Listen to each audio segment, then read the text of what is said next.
Good evening, ladies and gentlemen, and welcome to the Score on Air post-game recap.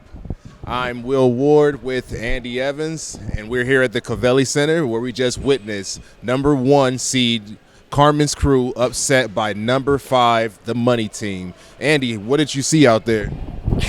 Well, Will Ward, what I saw was 3 very good quarters of basketball for Carmen's Crew.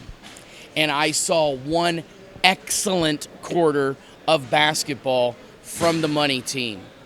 And that 1 quarter of basketball was all the difference in tonight's game, hence why number 1 Carmen's Crew is not advancing to Dayton in the round of 8.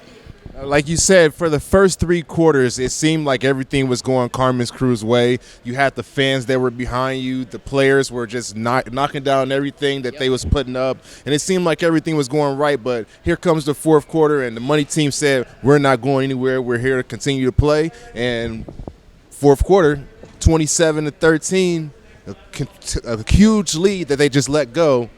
It's tough for them, but... Yeah, 12-point lead for Carmen's Crew going into the 4th quarter. Not an extravagant lead, but at least a sizable lead, especially given what we saw out of Carmen's Crew in that first half, most especially. I mean, that they could not miss. They were, especially the first quarter, practically unconscious. Second quarter, they started to cool off, and then that 3rd quarter, actually, both teams did tie one another. I believe it was like 26-26 maybe was the 3rd quarter score in and of itself. But that 4th quarter was just absolutely unbelievable to watch Carmen's Crew collapse the way they did, especially given the hot start that they had. And, of course, streaks don't last forever. You kind of had a sense that at some point Carmen's Crew is probably going to cool off. But to cool off the way they did and get outscored 27-13 in that 4th and final quarter, and it was practically done by one guy, Xavier Munford. Remember the name, the basketball tournament fans, because he could be a guy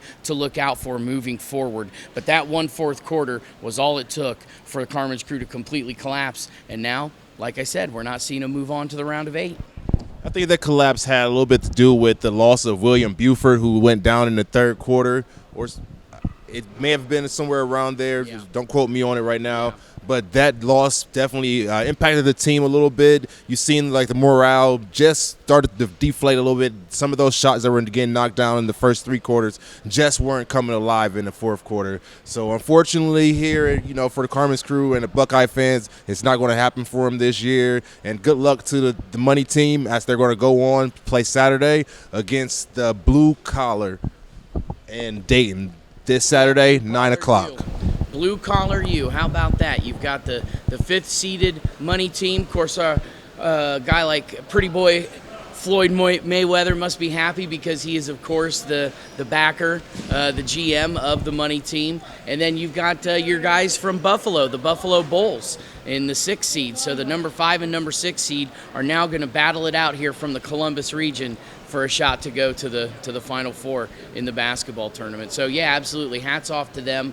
And it's just a really confounding, sad way for us here in Columbus and Central Ohio Indeed. to kind of see Carmen's Crew go out the way that they did, because I really, really thought that they had Final Four potential. But, as they say, that's how the cookie crumbles. So yeah, and the ball just didn't bounce their way this time. It started to bounce, and it just did not end up bouncing their way at the very end, unfortunately.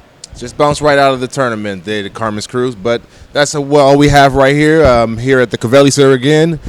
Will Ward with Andy Evans. Thank you for joining us. You guys have a good night.